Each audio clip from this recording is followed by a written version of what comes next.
ನಮಸ್ತೆ ವೀಕ್ಷಕರೇ, ಶುಭೋದಯ. ಜಾತಕ ಫಲ ಕಾರ್ಯಕ್ರಮಕ್ಕೆ ಸ್ವಾಗತ. ನಾನು ಪ್ರಗತಿ ಜೈರಾಮ್. ಇವತ್ತಿನ ಜಾತಕ ಫಲ ಕಾರ್ಯಕ್ರಮದಲ್ಲಿ ಈ ದಿನದ ವಿಶೇಷತೆಯ ಜೊತೆಗೆ 12 ರಾಶಿಗಳ ಫಲಾಫಲ ಹೇಗಿದೆ ಅಂತ ನೋಡೋಣ. ಹಾಗೆ ನೀವು ಕಳುಹಿಸಿರುವಂತಹ ಸಂದೇಶಗಳತ್ತ ಸಹ ಗಮನ ಹರಿಸಲಾಗುತ್ತೆ. ಮೊದಲಿಗೆ ಪ್ರಾಜ್ಞರಾದ ಶ್ರೀಕಂಠ ಶಾಸ್ತ್ರಿಗಳನ್ನ ಕಾರ್ಯಕ್ರಮಕ್ಕೆ ಸ್ವಾಗತಿಸೋಣ. ಶಾಸ್ತ್ರಿಗಳೇ ನಮಸ್ಕಾರ, ಕಾರ್ಯಕ್ರಮಕ್ಕೆ ಸ್ವಾಗತ. ನಮಸ್ಕಾರಗಳು. ಶಾಸ್ತ್ರಿಗಳೇ, ಮೊದಲಿಗೆ ಈ ದಿನದ ವಿಶೇಷತೆ ಬಗ್ಗೆ ತಿಳಿಸ್ಕೊಡಿ. ಶ್ರೀ ಗುರುಭ್ಯೋ ನಮಃ. ಹರಿ ಓಂ. ಮೂರ್ತಿತ್ವೇ ಪರಿಕಲ್ಪಿತ ಶಶಿಭೃತೋ ವೃತ್ಮ ಪುನರ್ಜನ್ಮನ ಮಾತ್ಮೇತ್ಯಾತ್ಮವಿದಾಂ ಕೃತಶ್ಚ ಯಜತಾಂ ಭರ್ತ ಅಮರಜ್ಯೋತಿಷಾಂ ಲೋಕಾನಾಂ ಪ್ರಳಯೋದ್ಭವ ಸ್ಥಿತಿ ವಿಭಶ್ಚಾನೇಕಧಾಯ ಶ್ರಿದೌ ವಾಚನ್ನ ಸದದಾತ್ವನೇಕ ಕಿರಣ ತ್ರೈಲೋಕ್ಯ ದೀಪೋ ರವಿಹಿ. ಸಮಸ್ತ ವೀಕ್ಷಕರಿಗೆ ಶುಭೋದಯ, ಶುಭ ಬೆಳಗು. ಈ ದಿನದ ಸಂದೇಶಗಳನ್ನು ಪರಿಶೀಲಿಸುವ ಪೂರ್ವದಲ್ಲಿ ಹೊತ್ತಿನ ಪಂಚಾಂಗವನ್ನು ಗಮನಿಸಿಕೊಳ್ಳೋಣ. ಶ್ರೀ ವಿಶ್ವಾವಸನಾಮ ಸಂವತ್ಸರ, ಉತ್ತರಾಯಣ, ಗ್ರೀಷ್ಮ ಋತು, ಜ್ಯೇಷ್ಠ ಮಾಸ, ಶುಕ್ಲ ಪಕ್ಷವಾಗಿದೆ. ಈ ದಿವಸ ಮಂಗಳವಾರವಾಗಿರತಕ್ಕಂಥದ್ದು. ಅಷ್ಟಮಿ ತಿಥಿ, ಪೂರ್ವ ಫಲ್ಗುಣಿ ನಕ್ಷತ್ರ. ಈ ದಿವಸ ಮಂಗಳವಾರವಾಗಿದೆ. ಅಷ್ಟಮಿ ತಿಥಿ ಇರತಕ್ಕಂಥದ್ದು. ದುರ್ಗಾ ಆರಾಧನೆಯನ್ನು, ನರಸಿಂಹ ಪ್ರಾರ್ಥನೆಯನ್ನು ಇದೆಲ್ಲ ಮಾಡ್ತೀವಿ ನಾವು ಸಹಜವಾಗಿ. ಒಂದು ಭಯದಿಂದ ಹೊರಗೆ ಬರಲಿಕ್ಕೆ ಇವುಗಳ ಆರಾಧನೆಯನ್ನು ಮಾಡ್ತಕ್ಕಂಥದ್ದು ಸಾಮಾನ್ಯವಾಗಿ.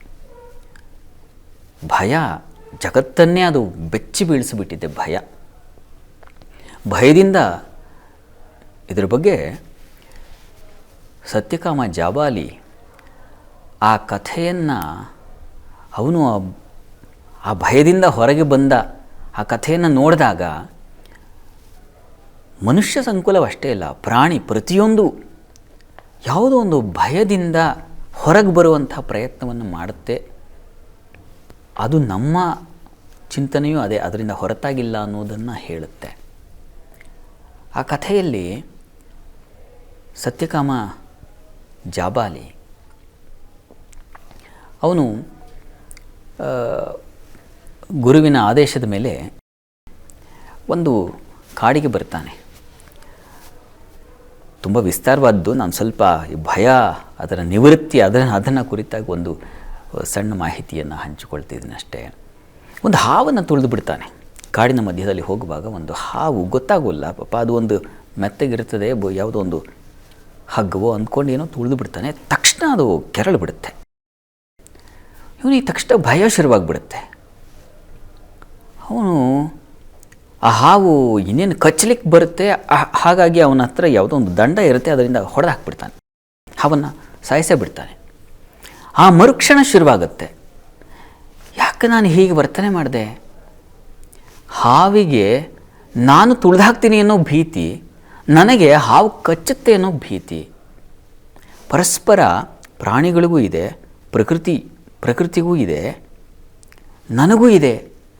ಈ ಭೀತಿಯಿಂದ ಎಂಥ ಪ್ರಮಾದ ಮಾಡಿದ್ನಲ್ಲ ನಾನು. ಒಂದು ಹಾವಿನ ಜೀವವನ್ನು ತೆಗೆಯುವಷ್ಟು ಮಟ್ಟಿಗೆ ಹೋಗ್ಬಿಟ್ನಲ್ಲ ಅಂತ ಪಾಪ ಅವನು ತುಂಬ ಆಲೋಚನೆ ಮಾಡ್ತಾನೆ. ಅದೇ ಆಲೋಚನೆಯಲ್ಲಿ ಸಂಜೆ ಆಗುತ್ತೆ. ಸಂಜೆ ಒಂದು ಗಾಢವಾಗಿ ಆ ಮೋಡ ಆವರಿಸಿಬಿಟ್ಟಿದೆ. ಮೋಡದಲ್ಲಿ ಆ ಮಧ್ಯದಿಂದ ಒಂದು ಭೀಕರವಾದ ಒಂದು ಭಯ ಬಂದಿದೆ, ಶಬ್ದ ಬಂದಿದೆ. ವಿಪರೀತವಾದ ಗುಡುಗು, ಸಿಡಿಲು, ಮಳೆ ಶುರುವಾಗ್ಬಿಡ್ತು. ಒಂದು ಬೃಹತ್ತಾದ ವೃಕ್ಷ, ಆ ವೃಕ್ಷಕ್ಕೆ ಠಪಾರ್ ಅಂತ ಒಂದು ಸಿಡಿಲು ಬಿಡ್ತಿದೆ. ಇದ್ದಕ್ಕಿದ್ದ ಹಾಗೆ ವೃಕ್ಷ ಸಾಲೆ ಹತ್ತುಕೊಂಡು ಹುರಿದು ಬಿಡ್ತು. ಮಳೆ ಬರ್ತಾ ಇದೆ, ವೃಕ್ಷ ಹತ್ತು ಉರಿತಾ ಇದೆ. ಅವನಿಗೆ ಯೋಚನೆ ಮಾಡ್ದ, ಅಲ್ಲ, ನನಗೆ ಯಾವುದೋ ಒಂದು ಭೀತಿ ಅದನ್ನು ತುಳಿಯೋ ಹಾಗೆ ಮಾಡ್ತು. ಹಾವು ನನ್ನನ್ನು ಕೆಣಕುತ್ತೆ ಅಂತ ಹೇಳಿ ನಾನು ಅದನ್ನು ಕೊಲ್ಲುವ ಪ್ರಯತ್ನ ಮಾಡಿದೆ. ನನಗೆ ಹಾವಿನ ಭೀತಿಯಿಂದಾಗಿ ಹಾಗಾಯಿತು. ಈ ಪ್ರಕೃತಿ ಒಂದು ಇಡೀ ವೃಕ್ಷ ಸಾಲನ್ನೇ ಕತ್ತರಿಸಿ ಹಾಕಿಬಿಡ್ತಲ್ಲ, ಹೀಗೆ ಸಿಡಿಲು ಹೊಡೆದು ಬಿಡ್ತಲ್ಲ. ಯಾವ ಶಕ್ತಿಗೆ ಈ ಮರದ ಭೀತಿ ಇತ್ತು? ಈ ಮರ ಏನು ಮಾಡಲಿಕ್ಕೆ ಸಾಧ್ಯ? ಮರದ ಎಷ್ಟೆಲ್ಲ ಸಾಲುಗಳೇ ಸುಟ್ಟು ಭಸ್ಮವಾಗಿಬಿಟ್ವಲ್ಲ. ಹೀಗೆ ಸುಡ್ತಾ ಇದೆ ಅಂದರೆ ಈ ಭೀತಿಯಿಂದ ಸುಡುತ್ತದು. ಇಂಥ ಒಂದು ಚಿಂತನೆಯನ್ನು ಪಾಪ ಅಲ್ಲಿ ಮಾಡಿದ್ದಾರೆ. ತರಾಸು ಅವರ ಕಾದಂಬರಿ ತುಂಬ ಚೆನ್ನಾಗಿದೆ. 4x4 = 1 ಅಂತ. ತುಂಬ ಒಳ್ಳೆಯ ಇಂಥ ಅಂದರೆ ಯಾಕೆ ಮನುಷ್ಯನಿಗೆ ಭಯ ಬರುತ್ತೆ, ಆ ಭಯದಿಂದ ಬಿಡಿಸ್ಕೊಳ್ಳೋ ಬಗೆ ಹೇಗೆ, ಯಾವ ಶಕ್ತಿಯಿಂದಾಗಿ ಭಯ ಉಂಟಾಗ್ತಾ ಇದೆ, ಇದು ನೋಡಿದ್ರೆ ಆ ಉಪನಿಷತ್ತಿನ ವಾಕ್ಯ ಇದೆಯಲ್ಲ, ಭೀಷಾಸ್ಮಾತ್ ವಾತಃಪವತೆ ಭೀಷೋದೇತಿ ಸೂರ್ಯ. ಒಂದು ಭಯದಿಂದಲೇ ಗಾಳಿ ಬೀಸ್ತಾ ಇದೆಯಂತೆ, ನಮಗೆಲ್ಲ ಉಸಿರಾಟಕ್ಕೆ ಅವಕಾಶ ಮಾಡಿಕೊಟ್ಟಿದೆ ಅಂತ. ಒಂದು ಭಯದಿಂದಲೇ ನಮಗೆ ಬೆಳಕಾಗ್ತಾ ಇದ್ದೀನಿ, ಸೂರ್ಯ ಬರ್ತಾ ಇದ್ದಾನೆ, ಬೆಳಕೆಲ್ಲ ಆಗ್ತಾ ಇದೆ, ನಮಗೆ ಸಮೃದ್ಧವಾಗಿ ಕಣ್ಣಿಗೆ ಕಾಣಿಸ್ತಾ ಇದೆ ಜಗತ್ತೆಲ್ಲ. ಹೀಗೆ ಯಾವುದೋ ಒಂದು ಭಯದಿಂದ, ಅಂದರೆ ಪ್ರಕೃತಿನೇ ಒಂದು ಭಯದ ಮೇಲೆ ಸಾಗ್ತಾ ಇದೆ. ಆ ಭಯ ಅದು ಬೇರೆ ರೀತಿಯ ಭಯ, ಒಂದು ಶಿಸ್ತಿನ ಭಯ. ನಮಗೆ ಅದು ಅಂಥ ಭಯ ಇಲ್ಲ, ಶಿಸ್ತಿನ ಭಯ ಇಲ್ಲ, ನಮಗೆ ಅಶಿಸ್ತಿನ ಭಯ ಇದೆ. ಯಾರಿಂದ ಏನು ತೊಂದರೆ ಆಗುತ್ತೋ ಅಥವಾ ನಾನು ಏನು ಯಾವ ತೊಂದರೆ ಸಿಕ್ಕಾಕ್ಕೊಳ್ತೀನೋ ಈ ರೀತಿಯ ಭಯ ನಮ್ಮಲ್ಲಿದೆ. ಈ ಭಯ ನಿವಾರಣೆಗೆ ಏನಪ್ಪ ಮಾಡೋದು ಅಂತಂದರೆ, ಯಾವುದನ್ನು ಭಯ ಉಂಟು ಮಾಡ್ತಾ ಇದೆಯೋ ಅದನ್ನೇ ಭಯಕೃತ್ ಭಯನಾಶನ ಅಂತ ವಿಷ್ಣು ಸಹಸ್ರನಾಮದಲ್ಲಿ ಒಂದು ಮಾತಿದೆ. ಯಾರು ಭಯವನ್ನು ಉಂಟು ಮಾಡ್ತಾನೋ ಅವನೇ ಭಯವನ್ನು ಬಿಡಿಸ್ತಾನೆ ಅಂತ. ಹೀಗಾಗಿ ನಮಗೆ ಸಾಮಾನ್ಯಕ್ಕೆ ನಮ್ಮ ಮಟ್ಟಕ್ಕೆ ವಿದ್ಯಾರ್ಥಿಗೆ ಪುಸ್ತಕದ ಭಯ ಇರುತ್ತೆ. ಒಬ್ಬ ವ್ಯಾಪಾರಿಗೆ ವ್ಯಾಪಾರವಾಗಲಿಲ್ಲಲ್ಲ, ಇಷ್ಟೆಲ್ಲ ತಂದು ಇನ್ವೆಸ್ಟ್ ಮಾಡಿಬಿಟ್ಟಿದ್ದೀನಿ ಅನ್ನೋ ಭಯ ಇರುತ್ತದೆ. ಒಬ್ಬ ಹುಡುಗನಿಗೆ ಹುಡುಗಿ ಸಿಗಲಿಲ್ವಲ್ಲ, ವಿವಾಹ ಕಾಲ ಬಂದಾಗಲೂ ಕೂಡ ಅನ್ನೋ ಭಯ ಇರ್ತದೆ. ವಯಸ್ಸ ವರ್ಷ ಅದು. ಹೀಗೆ ಯಾರಿಗೆ ಹಣವಿಲ್ವೋ ಹಣವಿಲ್ಲದ ಭಯ, ಹೀಗೆ ಒಬ್ಬೊಬ್ಬರಿಗೆ ಒಂದೊಂದು ಭಯ ತುಂಬಿಬಿಟ್ಟಿದೆ. ಈ ಭಯದಿಂದ ಮುಕ್ತರಾಗಬೇಕು ಅಂದರೆ ನಾವು ಯಾರು ಭಯವನ್ನು ನಿರ್ಮಾಣ ಮಾಡ್ತಾ ಇದ್ದಾನೋ ಅವನಿಗೆ ಮೊರೆ ಹೋಗಬೇಕಾಗತ್ತೆ. ಹೀಗಾಗಿ ಈ ದಿವಸ ನರಸಿಂಹ ಅವನು ಕೂಡ ಅದೂ ಒಂದು ವಿಶೇಷವಾದ ಭಯವನ್ನು ನಿವಾರಣೆ ಪ್ರಹ್ಲಾದನಿಗೆ ತಂದೆಯಲ್ಲಿ ಆ ಒಂದು ಶಕ್ತಿಗೆ ಸಿಕ್ಕು ಸತ್ತು ಹೋಗ್ಬಿಡ್ತಾನೋ ಅವನು ತಂದೆ ಮೇಲೆ ಕನಿಕರ, ತಂದೆಗೆ ಮಗ ಇಂಥ ದುಷ್ಟ ಆದ್ನಲ್ಲ ಅಂತ ಭಯ, ನನ್ನನ್ನು ಬಿಟ್ಟು ಹೋಗ್ಬಿಡ್ತಾನಲ್ಲ ಅಂತ. ಆ ಭಯವನ್ನು ಅಳಿಸಿ ಹಾಕಲಿಕ್ಕಾಗಿ ನರಸಿಂಹ ಬಂದ. ಇನ್ನು ಶುಂಭರ ಅವರ ಅಲ್ಲಿವರೆಗೆ ಅನೇಕರನ್ನು ಸಂಹಾರ ಮಾಡುವ ಆ ಭಯ ದೇವತೆಗಳಿಗೆ ಬೀಳಿಸುವ ಕಾರಣಕ್ಕಾಗಿ ಕಾಳಿ ಅವತಾರ ಆಯಿತು. ಹೀಗೆ ಒಂದಲ್ಲ ಒಂದು ಭಯ ನಿರ್ಮೂಲೆಗಾಗಿ ದೇವತೆಗಳ ಅವತಾರಗಳು ಸೃಷ್ಟಿ ಇತ್ತೆಲ್ಲ ಆಗಿದೆ. ನಮ್ಮ ಸಣ್ಣ ಪುಟ್ಟ ಭಯಗಳನ್ನು ಅವರಲ್ಲಿ ಕೇಳಿಕೊಂಡ್ರೆ ಅದೆಲ್ಲ ನಿವಾರಣೆ ಆಗದೇ ಇರುತ್ತೆ. ಹೀಗಾಗಿ ದಿವಸ ನೀವು ಮೊದಲನೇದಾಗಿ ಭಯವನ್ನು ಬಿಡಿಸಿ, ಭಯದಿಂದಲೇ ಮನುಷ್ಯ ಯಾವುದೊಂದು ಸಮಸ್ಯೆಗೆ ಸಿಕ್ಕಾಕ್ಕೊಳ್ಳೋದು ಭಯದಿಂದ. ಹೀಗಾಗಿ ಭಯ ನಿವಾರಣೆ ಆಗಬೇಕು ಮುಂಚೆ. ಹೀಗಾಗಿ ನರಸಿಂಹನ ಆರಾಧನೆಯನ್ನು, ದುರ್ಗಾ ಪ್ರಾರ್ಥನೆಯನ್ನು ಯಾವುದಾದ್ರೂ ಸರಿ, ಭಯ ನಿಮ್ಮ ಅಂತರಂಗದಲ್ಲಿ ಯಾವುದು ಭಯ ಬಿಡಿಸುತ್ತೆ ಅಂತ ನಂಬಿಕೆ ಇದೆಯೋ ಆ ದೇವತಾ ಉಪಾಸನೆ ಮಾಡಿಕೊಳ್ಳಿ, ಒಳ್ಳೆಯದಾಗಲಿ. ಸರಿ ಶಾಸ್ತ್ರಿಗಳೇ, ಭಯ ನಿವಾರಣೆಗಾಗಿ ಏನು ಮಾಡಬೇಕು ಅನ್ನೋದ್ರ ಬಗ್ಗೆ ಸಾಕಷ್ಟು ಮಾಹಿತಿಯನ್ನು ನಮ್ಮ ವೀಕ್ಷಕರಿಗೆ ತಿಳಿಸ್ಕೊಟ್ರಿ. ಈಗ ಸಂದೇಶಗಳನ್ನು ನೋಡ್ತಾ ಹೋಗೋಣ. ಮೊದಲಿಗೆ ಹಂಸಲೇಖ ಅವರು ಬೆಂಗಳೂರಿಂದ ಸಂದೇಶವನ್ನು ಕಳಿಸಿದ್ದಾರೆ. ಅವರ ಹುಟ್ಟಿದ ದಿನಾಂಕ 25/11/1983, ಸಮಯ 11:30 ಬೆಳಗ್ಗೆ. ಅವರ ಪ್ರಶ್ನೆ, ಸಾಲ ಬಾಧೆ ಇದೆ, ಪರಿಹಾರ ತಿಳಿಸ್ಕೊಡಿ ಅಂತ ಕೇಳಿದ್ದಾರೆ ಶಾಸ್ತ್ರಿಗಳು. ಹಂಸಲೇಖ ಅವರ ಪ್ರಶ್ನೆ, ಸಾಲದ ಬಾಧೆ ಇದೆ, ಅದರಿಂದ ಹೊರಗೆ ಬರೋದು ಹೇಗೆ ಅಂತ ನೋಡೋಣ. ಜಾತಕವನ್ನು ಪರಿಶೀಲಿಸೋಣ. ಇಷ್ಟೊತ್ತು ಹೇಳ್ತಾ ಇದ್ನಲ್ಲ ಭಯ ಅಂತ, ನಿಮಗೆ ಸಾಲದ ಭಯ, ಇದರಿಂದ ಹೊರಗೆ ಬರೋದು ಹೇಗೆ ಅಂತ ನೋಡೋಣ.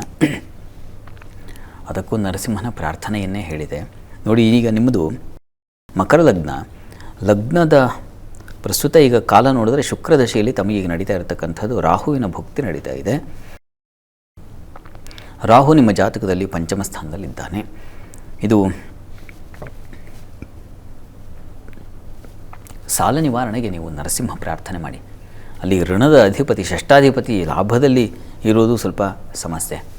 ಹೀಗಾಗಿ ನರಸಿಂಹನ ಪ್ರಾರ್ಥನೆಯಿಂದ ಈಗಷ್ಟೇ ಹೇಳಿದ್ನಲ್ಲ, ಸಾಲ ನಿವಾರಣೆಗೆ ಋಣಮೋಚನ ನರಸಿಂಹ ಸ್ತುತಿ ಇದೆ. ಅದನ್ನು ಪ್ರತಿ ದಿವಸ ಹೇಳ್ಕೊಳ್ಳಿ. 48 ದಿವಸ, ಒಂದು ಮಂಡಲ ಕಾಲ ತಪ್ಪದೇ ಹೇಳ್ಕೊಳ್ಳಿ. ಖಂಡಿತ ಈ ಸಾಲ ಭಯದಿಂದ ಹೊರಗೆ ಬರ್ತೀರ. ಶ್ರದ್ಧೆಯಿಂದ, ನಂಬಿಕೆಯಿಂದ ಹೇಳ್ಕೊಳ್ಳಿ, ಒಳ್ಳೆಯದಾಗಲಿ. ಸರಿ ಶಾಸ್ತ್ರಿಗಳೇ, ಇನ್ನು ವಿದ್ಯಾಸಾಗರ್ ಅವರು ವಿಜಯಪುರದಿಂದ ಸಂದೇಶವನ್ನು ಕಳಿಸಿದ್ದಾರೆ. ಅವರ ಹುಟ್ಟಿದ ದಿನಾಂಕ 7/11/1990, ಸಮಯ 5:45 ಬೆಳಗ್ಗೆ. ಅವರ ಪ್ರಶ್ನೆ, ಆರೋಗ್ಯ ಮತ್ತು ಕೆಲಸದ ಬಗ್ಗೆ ತಿಳಿಸಿ ಅಂತ ಕೇಳಿದ್ದಾರೆ ಶಾಸ್ತ್ರಿಗಳು. ವಿದ್ಯಾಸಾಗರ್ ಅವ್ರ ಪ್ರಶ್ನೆ ಒಂದು ಆರೋಗ್ಯ ಮತ್ತೊಂದು ಕೆಲಸಕ್ಕೆ ಸಂಬಂಧಿಸಿದೆ ಅಲ್ವಾ? ಜಾತಕ ನೋಡೋಣ. ನೋಡಿ, ತಮ್ಮದು ತುಲಾ ಲಗ್ನವಾಗಿದೆ. ಲಗ್ನದಿಂದ ಕರ್ಮಾಧಿಪತಿ, ಕರ್ಮಸ್ಥಾನದಲ್ಲಿ ಗುರು ಇದ್ದು ತುಂಬ ಒಳ್ಳೆಯದು. ಗುರು ಅಲ್ಲಿ ಹಂಸಯೋಗ, ಕರ್ಮಾಧಿಪತಿ ಚಂದ್ರನು ಭಾಗ್ಯದಲ್ಲಿದ್ದಾನೆ, ತುಂಬ ಒಳ್ಳೆಯದು, ಪಕ್ಷದ ಬಲವೂ ಇದೆ. ಪ್ರಸ್ತುತ ನಿಮಗೆ ಶನಿ ದಶೆಯಲ್ಲಿ ಈಗ ನಡೀತಾ ಇರತಕ್ಕಂಥದ್ದು ರಾಹುವಿನ ಭುಕ್ತಿ. ಸ್ವಲ್ಪ ಆರೋಗ್ಯದ ಕಡೆ ಗಮನ ತಗೋಬೇಕು ನೀವು. ಒಂದು ರಾಹುಶಾಂತಿ ಮಾಡಿಸಿದ್ರೆ ತುಂಬ ಒಳ್ಳೆಯದು. ಅದು ಹೃದ್ರೋಗ ಇತ್ಯಾದಿಗಳಿಗೆ ಸ್ವಲ್ಪ ದಾರಿ ಮಾಡಿಕೊಡುತ್ತೆ. ಹೀಗಾಗಿ ಸ್ವಲ್ಪ ಹುಷಾರು, ಎಚ್ಚರವಾಗಿರಿ. ನಾಗಕವಚ ಕೇಳಿಸ್ಕೋಬಹುದು ಪ್ರತಿ ದಿವಸ, ಅದು ತುಂಬ ಸಹಾಯವಾಗುತ್ತೆ. ಕೆಲಸ ಕಾರ್ಯಗಳಿಗೆ ತುಂಬ ಅನುಕೂಲ ಇದೆ, ಚೆನ್ನಾಗಿದೆ, ಆತಂಕ ಬೇಡ. ಸದ್ಯಕ್ಕೆ ಆರೋಗ್ಯ ದೃಷ್ಟಿಯಿಂದ ನೀವೊಂದು ರಾಹು ಶಾಂತಿ ಮಾಡಿಸಿದ್ರೆ ತುಂಬ ಒಳ್ಳೆಯದು. ಅದನ್ನು ಪ್ರಯತ್ನ ಮಾಡಿ. ಕೆಲಸ ಕಾರ್ಯಗಳಿಗೆ ಏನೂ ತೊಂದರೆ ಇಲ್ಲ, ಅನುಕೂಲ ಆಗುತ್ತೆ. ದಶಾಕಾಲ ನಿಮಗೆ ನೋಡಿ 28 ಸೆಪ್ಟೆಂಬರ್ ನಂತರ ತುಂಬ ಚೆನ್ನಾಗಿದೆ, ಜೀವನ ಚೆನ್ನಾಗಿರ್ತದೆ. ಒಳ್ಳೆಯದಾಗಲಿ. ಸರಿ ಶಾಸ್ತ್ರಿಗಳೇ, ಇನ್ನು ಬಾಪೂರಾವ್ ಅವರು ವಿಜಯಪುರದಿಂದ ಸಂದೇಶವನ್ನ ಕಳಿಸಿದ್ದಾರೆ. ಅವರ ಹುಟ್ಟಿದ ದಿನಾಂಕ 20/11/1978, ಸಮಯ 5 ಗಂಟೆ ಬೆಳಗ್ಗೆ. ಅವರ ಪ್ರಶ್ನೆ, ಹಣಕಾಸಿನ ಸಮಸ್ಯೆ ಇದೆ, ಪರಿಹಾರ ತಿಳಿಸಿ ಅಂತ ಕೇಳಿದ್ದಾರೆ ಶಾಸ್ತ್ರಿಗಳು. ಬಾಪೂರಾವ್ ಅವರ ಪ್ರಶ್ನೆ ಹಣಕಾಸಿನ ಸಮಸ್ಯೆಗೆ ಸಂಬಂಧಿಸಿದೆ ಅಲ್ವಾ? ಜಾತಕ ನೋಡೋಣ. ನೋಡಿ, ತಮ್ಮ ಜಾತಕವನ್ನು ಪರಿಶೀಲಿಸಿದ್ರೆ ಇದು ತುಲಾ ಲಗ್ನವಾಗಿದೆ. ಲಗ್ನದ ಅಧಿಪತಿ ಶುಕ್ರ ತುಂಬ ಚೆನ್ನಾಗಿದ್ದಾನೆ ನಿಮ್ಮ ಜಾತಕದಲ್ಲಿ. ಪ್ರಸ್ತುತ ಕಾಲವನ್ನು ನೋಡಿದ್ರೆ ಈಗ ಶುಕ್ರ ದಶೆ ನೋಡಿಪ್ಪ ಈಗ ಶುರುವಾಗಿದೆ. ಒಳ್ಳೆ ಟೈಮ್ ಶುರುವಾದಾಗ ಫಲವು ತಾನಾಗೆ ಬರುತ್ತೆ. ನಮಗೆ ಬಡತನ ಮತ್ತೊಂದು ಹಣ ಸಮಸ್ಯೆ ಇರಬಹುದು. ಎಲ್ಲಿವರೆಗೆ? ಎಲ್ಲಿ ಗ್ರಹಗಳ ದುರ್ಬಲತೆ ಅಂಥದ್ದೊಂದು ಅನಾನುಕೂಲ ಇರುತ್ತೋ ಅಲ್ಲಿವರೆಗೆ. ಗ್ರಹಗಳ ಆ ಟೈಮ್ ಬಂದುಬಿಡುತ್ತೆ. ಒಳ್ಳೆಯ ಗ್ರಹದ ಸಮಯ ಚೆನ್ನಾಗಿದ್ದಾಗ, ಚೆನ್ನಾಗಿರೋ ಗ್ರಹದ ಸಮಯ ಬಂದಾಗ ತಾನಾಗೆ ಎಲ್ಲವೂ ಬಿಡುಗಡೆ ಆಯ್ತು. ಹೇಗೆ ಕತ್ತಲಿದ್ದಾಗ ರಾತ್ರಿ ವೇಳೆಯಲ್ಲಿ ನಮಗೆ ಏನು ಜಗತ್ತು ಕಾಣಲ್ಲ, ಸೂರ್ಯನ ಪ್ರವೇಶ ಆದ ಕೂಡಲೇ ಜಗತ್ತೆಲ್ಲ ಕಣ್ಣಿಗೆ ರಂಜನೀಯವಾಗಿ ಕಾಣ್ತಾ ಇರುತ್ತಲ್ಲ, ಆ ರೀತಿಯಲ್ಲಿ ನಿಮಗೆ ಕಷ್ಟ ಕಳೆದಿದೆ. ಯೋಚನೆ ಮಾಡಬೇಡಿ. ಹತ್ತಿರದಲ್ಲಿ ಯಾವುದಾದ್ರು ಸುಬ್ರಹ್ಮಣ್ಯ ಸನ್ನಿಧಾನ ಇದ್ದರೆ ಸುಬ್ರಹ್ಮಣ್ಯ ಸನ್ನಿಧಾನಕ್ಕೆ ನೀವು 11 ಮಂಗಳವಾರ ಸ್ವಲ್ಪ ಮಟ್ಟಿಗೆ ಕೊಬ್ಬರಿ ಕಲ್ಲು ಸಕ್ಕರೆ ಕೊಡಿ. ಅಷ್ಟರಲ್ಲಿ ನಿಮ್ಮ ಸಮಸ್ಯೆ ನಿವಾರಣೆ ಆಗೇ ಆಗುತ್ತೆ. ಯೋಚನೆ ಬೇಡ. ಒಳ್ಳೆಯದಾಗಲಿ. ಸರಿ ಶಾಸ್ತ್ರಿಗಳೇ, ಇನ್ನು ಸುಪ್ರೀತಾ ಅವರು ಬೆಳಗಾವಿಯಿಂದ ಸಂದೇಶವನ್ನ ಕಳಿಸಿದ್ದಾರೆ. ಅವರ ಹುಟ್ಟಿದ ದಿನಾಂಕ 20/12/1998, ಸಮಯ 2 ಗಂಟೆ 30 ಮಧ್ಯರಾತ್ರಿ. ಅವರ ಪ್ರಶ್ನೆ, ಮದುವೆ ಬಗ್ಗೆ ತಿಳಿಸಿ ಅಂತ ಕೇಳಿದ್ದಾರೆ ಶಾಸ್ತ್ರಿಗಳ. ಸುಪ್ರೀತಾ ಅವರ ಪ್ರಶ್ನೆ ಅದು ವಿವಾಹಕ್ಕೆ ಸಂಬಂಧಿಸಿದೆ ಅಲ್ವಾ? ಜಾತಕ ನೋಡೋಣ. ನೋಡಿ, ತಮ್ಮದು ತುಲಾ ಲಗ್ನದಿಂದ ಸಪ್ತಮದ ವಿವಾಹದ ಅಧಿಪತಿ ಕುಜ ನಿಮ್ಮ ಜಾತಕದಲ್ಲಿ ವ್ಯಯದಲ್ಲಿದ್ದಾನೆ. ಕುಜ ದೋಷ ಇದೆ. ಎರಡನೇದು ಶನೈಶ್ಚರ ಇದ್ದಾನೆ ಸಪ್ತಮದಲ್ಲಿ. ಕಲತ್ರ ಭೇ ಪಾಪ ಯುತೇಥ ದೃಷ್ಟೇ, ಕಲತ್ರ ಹಾನಿಮ್ ಅಂತ ಹೇಳುತ್ತೆ. ಹೀಗಾಗಿ ಶನಿ ಕುಜ ಶಾಂತಿ ಬೇಕು. ಈ ಶಾಂತಿ ಮಾಡಿಸಿ. ಇದರಿಂದ ಮುಂದೆ ನಿಮಗೆ ದಾರಿ ಸುಲಭ ಆಗುತ್ತೆ. ಯಾವಾಗ ಅನುಕೂಲ ಇದೆ, ಯಾವಾಗ ಅನುಕೂಲ ಆಗುತ್ತೆ ಅಂತಂದರೆ ನೋಡಿ, ಈಗ ರಾಹು ಭುಕ್ತಿ ನಡೀತಾ ಇದೆ, ಆದರೆ ಗುರುಬಲ ತುಂಬ ಚೆನ್ನಾಗಿದೆ. ಈ ಶನಿ ಹಾಗೂ ಕುಜ ಈ ಗ್ರಹ ಶಾಂತಿ ಮಾಡಿಸಿದ ಒಂದು 6 ತಿಂಗಳಲ್ಲಿ ನಿಮಗೆ ವಿವಾಹದ ಆ ಫಲ ಅನ್ನೋದು ಏರ್ಪಾಡು ಆಗಿಬಿಡುತ್ತೆ. ಪ್ರಯತ್ನ ಮಾಡಿ, ಅನುಕೂಲ ಆಗಲಿ ತಮಗೆ. ಒಳ್ಳೆಯದಾಗಲಿ. ಶಾಸ್ತ್ರಿಗಳೇ, ಈ ದಿನ 12 ರಾಶಿಗಳ ಫಲಾಫಲ ಯಾವ ರೀತಿಯಾಗಿದೆ? 12 ರಾಶಿಗಳ ಫಲಾಫಲ ತಿಳಿಯುವ ಮುನ್ನ ಈ ಹೊತ್ತಿನ ಗ್ರಹ ಸ್ಥಿತಿಯನ್ನು ಗಮನಿಸ್ಕೊಳ್ಳೋದಾದರೆ, ಮೇಷರಾಶಿಯಲ್ಲಿ ಶುಕ್ರ ಇರ್ತಕ್ಕಂಥದ್ದು, ವೃಷಭ ರಾಶಿಯಲ್ಲಿ ರವಿ ಬುಧರ ಯುತಿ, ಮಿಥುನ ರಾಶಿಯಲ್ಲಿ ಗುರು, ಕರ್ಕಟಕ ರಾಶಿಯಲ್ಲಿ ಕುಜ, ಚಂದ್ರ ಹಾಗೂ ಕೇತು ಒಟ್ಟಾಗಿದ್ದಾರೆ. ಅದು ಸಿಂಹರಾಶಿಯಲ್ಲಿ, ಕನ್ಯಾ ರಾಶಿಯಲ್ಲಿ ಈ ದಿವಸ ಮಾಂದ್ಯೋದಯಾಗಿದೆ. ರಾಹು ಇರ್ತಕ್ಕಂಥದ್ದು ಕುಂಭರಾಶಿಯಲ್ಲಿ, ಮೀನರಾಶಿಯಲ್ಲಿ ಶನೈಶ್ಚರ. ಹೀಗಿರುವಾಗ 12 ರಾಶಿಗಳ ಫಲಾಫಲ ತಿಳಿತಾ ಹೋಗೋಣ. ಮೊದಲಿಗೆ ಮೇಷರಾಶಿಯವರಿಗೆ ಈ ದಿವಸ ಸ್ವಲ್ಪ ಸಾಲ, ಶತ್ರುಗಳ ಬಾಧೆ ಸೂಚಿಸ್ತಾ ಇದೆ. ಹುಷಾರಾಗಿರಿ. ವೈಷಮ್ಯ ಸ್ಥಾನ ಅದು ಅಲ್ಮಾಂದಿ ಇದ್ದಾಗ ಏನಾಗುತ್ತೆ, ವೃಥಾ ವೈಷಮ್ಯಗಳು ಶುರುವಾಗ್ಬಿಡುತ್ತೆ. ಯಾಕೋ ಇದಕ್ಕಿದ್ದ ಹಾಗೆ ಅಂಥದ್ದೊಂದು ಭಾವನೆ ಬಂದುಬಿಡುತ್ತೆ. ದ್ವೇಷ ನಾನು ಕಂಡ್ರಾಗೋದಿಲ್ಲ, ಈ ಥರ ಆಗಿಬಿಡುತ್ತೆ.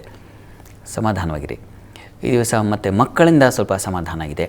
ಸ್ತ್ರೀಯರಿಗೆ ಒಂದು ಮನಸ್ಸಿಗೆ ಒಂದು ಸಮಾಧಾನದ ಲಕ್ಷಣ ಇದೆ. ಸ್ನೇಹಿತರ ಜೊತೆಗೆ ಒಂದು ವಿಹಾರ, ಒಡನಾಟ ಇದೆಲ್ಲ ಚೆನ್ನಾಗಿದೆ. ವೃತ್ತಿಯಲ್ಲೂ ಅಷ್ಟೇ ಸ್ವಲ್ಪ ಪರವಾಗಿಲ್ಲ, ಅನುಕೂಲದ ವಾತಾವರಣ ಇದೆ. ಈ ನಿವಾರಣೆಗೆ ಸುಬ್ರಹ್ಮಣ್ಯ ಪ್ರಾರ್ಥನೆ, ಸುಬ್ರಹ್ಮಣ್ಯ ಸನ್ನಿಧಾನದಲ್ಲಿ ಕ್ಷೀರಾಭಿಷೇಕ ಮಾಡಿಸಿ. ಇನ್ನು ವೃಷಭ ರಾಶಿಯವರಿಗೆ ಈ ದಿವಸ ನಿಮಗೆ ಬುದ್ಧಿ ಮಂದವಾಗಿರುತ್ತೆ. ಆಲೋಚನಾ ಶಕ್ತಿ ಕಳ್ಕೊಳ್ತೀರಾ. ತನ್ಮೂಲಕ ಎಲ್ಲಿ ಹೇಗೆ ವರ್ತನೆ ಮಾಡಬೇಕು ಗೊತ್ತಾಗೋದಿಲ್ಲ. ಎಲ್ಲೋ ಇರ್ತೀರಾ, ಬಸ್ ನಿಲ್ದಾಣದಲ್ಲಿರ್ತೀರಾ, ಇನ್ಯಾವುದೋ ಸಭೆಯಲ್ಲಿರ್ತೀರಾ, ಹೇಗೆ ವರ್ತಿಸಬೇಕು ಗೊತ್ತಾಗಲ್ಲ, ವಿಚಿತ್ರವಾಗಿ ಆಡ್ತೀವಿ. ಅಂಥದ್ದೊಂದು ಸ್ವಭಾವ ಉಂಟಾಗ್ಬಿಡುತ್ತೆ.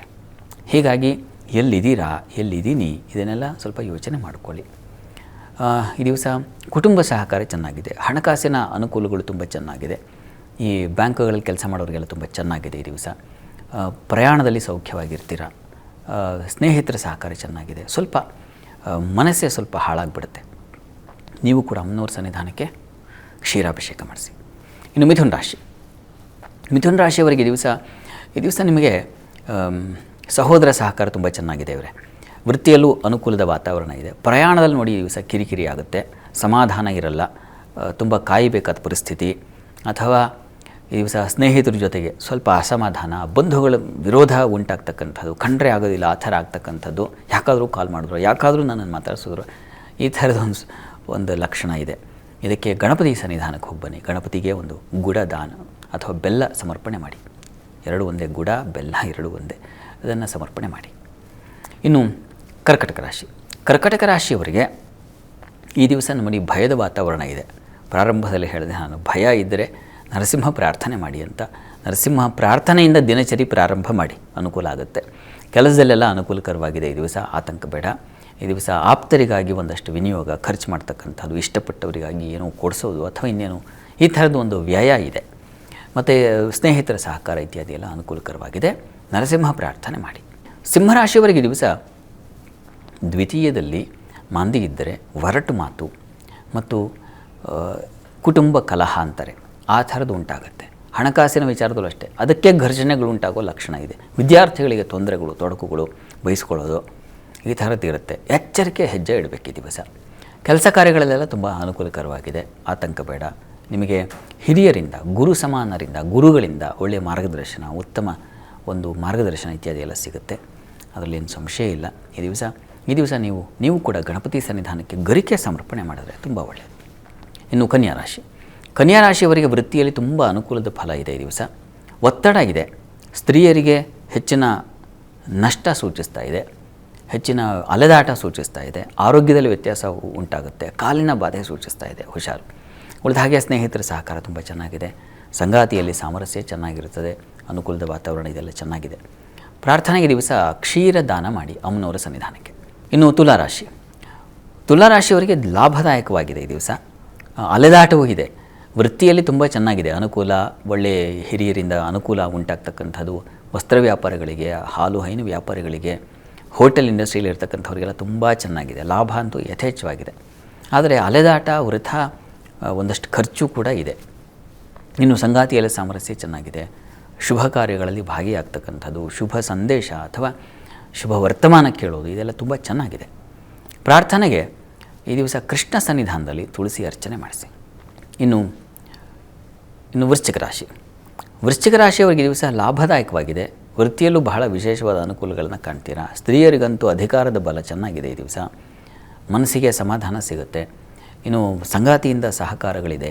ಸರ್ಕಾರಿ ನೌಕರಿಯಲ್ಲಿ ಇರ್ತಕ್ಕಂಥವ್ರಿಗೆ ತುಂಬ ಚೆನ್ನಾಗಿದೆ. ಒಳ್ಳೆಯ ಅನುಕೂಲಗಳು ಉಂಟಾಗ್ತಕ್ಕಂಥ ಲಕ್ಷಣ ಇದೆ. ಹೆಚ್ಚಿನ ಪಾಲು ಚೆನ್ನಾಗೇ ಇದೆ. ಪ್ರಾರ್ಥನೆಗೆ ದಿವಸ ಇಷ್ಟ ದೇವತಾ ಆರಾಧನೆ ಮಾಡಿ. ಇನ್ನು ಧನುರಾಶಿ. ಧನುರಾಶಿಯವರಿಗೆ ದಿವಸ ವೃತ್ತಿಯಲ್ಲಿ ತುಂಬ ಕಿರಿಕಿರಿಗಳಿದ್ದಾವೆ. ಈ ದಿವಸ ಸಮಾಧಾನ ಇರಲ್ಲ ಈ ದಿವಸ. ಆದರೆ ಸಂಗಾತಿಯಿಂದ ತುಂಬ ಸಹಕಾರ, ಸಾಮರಸ್ಯದ ಬಾಳ್ವೆ ಚೆನ್ನಾಗಿರುತ್ತೆ.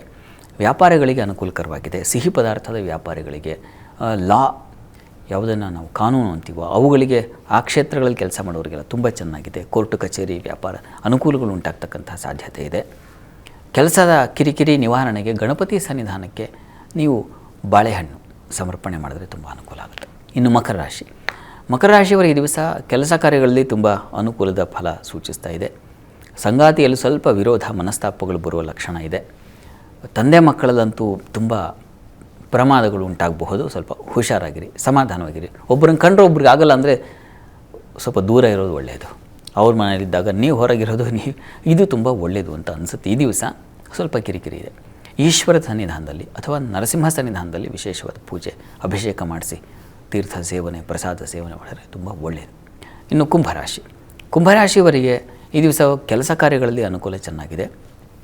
ಈ ದಿವಸ ಒಂದು ವಿಷಯ ಬರ್ತಿಲ್ಲ, ಒಂದಂದರೆ ಯಾವುದೋ ಒಂದು ವ್ಯೂಹಕ್ಕೆ ಸಿಕ್ಕಾಕೊಳ್ಳೋ ಲಕ್ಷಣ ಇದೆ. ತುಂಬ ಹುಷಾರಾಗಿರಿ ನಿಮ್ಮ ವ್ಯಾಪಾರ ವಹಿವಾಟಿನಲ್ಲಿ.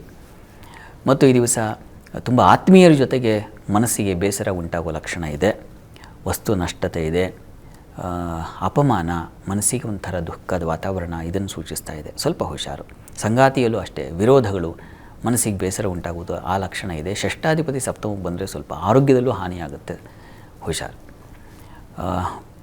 ಮತ್ತು ಉಳಿದ ಹಾಗೆ ಈ ದಿವಸ ಮಕ್ಕಳಿಂದ ತುಂಬ ಸಮಾಧಾನ, ಅವರ ಸಪೋರ್ಟ್ ಚೆನ್ನಾಗಿದೆ ಅಂತಕ್ಕಂಥದ್ದು, ಈ ಥರದ್ದೆಲ್ಲ ತುಂಬ ಚೆನ್ನಾಗಿದೆ. ಸ್ನೇಹಿತರು ಅಷ್ಟೇ ತುಂಬ ನೀವು ಎಲ್ಲಿ ಕೆಳಗೆ ಹೋಗ್ತಾ ಇದ್ದೀರಾ ಅನಿಸುತ್ತೆ ಮಾನಸಿಕವಾಗಿ, ಆ ಸಂದರ್ಭದಲ್ಲಿ ಅವರಿಗೆ ಸಹಾಯ, ಅವರ ಒಂದು ಮಾರ್ಗದರ್ಶನ ಚೆನ್ನಾಗಿದೆ ಈ ದಿವಸ.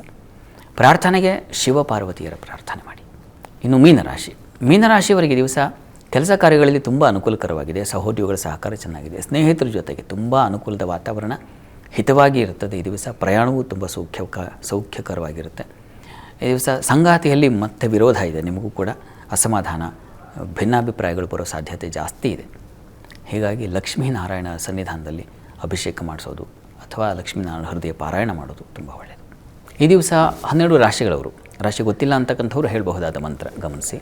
ಓಂ ನಖಾಸ್ತ್ರಾಯ ನಮಃ. ಈ ಮಂತ್ರ ಹೇಳ್ಕೊಳ್ಳಿ. ಭಯದಿಂದ, ಸಂಕಟದಿಂದ, ಶತ್ರುಗಳಿಂದ ಎಲ್ಲ ಹೊರಗೆ ಬರ್ತೀರ. ಸರಿ ಶಾಸ್ತ್ರಿಗಳೇ, ಇವತ್ತಿನ ಸಂಚಿಕೆಯಲ್ಲಿ ಈ ದಿನದ ವಿಶೇಷತೆಯ ಜೊತೆಗೆ 12 ರಾಶಿಗಳ ಫಲಾಫಲದ ಬಗ್ಗೆ ಮಾಹಿತಿ ತಿಳಿಸ್ಕೊಟ್ರಿ. ಹಾಗೆ ನಮ್ಮ ವೀಕ್ಷಕರು ಕಳುಹಿಸಿದ ಸಂದೇಶಗಳಿಗೆ ಉತ್ತರಗಳನ್ನು ತಿಳಿಸ್ಕೊಟ್ರಿ. ಧನ್ಯವಾದಗಳು. ಸರ್ವೇ ಜನಾಃ ಸುಖಿನೋ ಭವಂತು, ಸಮಸ್ತ ಸನ್ಮಂಗಳಾನಿ ಭವಂತು. ಎಲ್ಲರಿಗೂ ಶುಭವಾಗಲಿ. ವೀಕ್ಷಕರೇ, ಇದಾಗಿತ್ತು ಇವತ್ತಿನ ಜಾತಕ ಫಲ ಕಾರ್ಯಕ್ರಮ. ನೇರ, ದಿಟ್ಟ, ನಿರಂತರ ಸುದ್ದಿಗಾಗಿ ನೋಡ್ತಾ ಇರಿ ಏಷ್ಯಾ ನೆಟ್ ಸುವರ್ಣ ನ್ಯೂಸ್.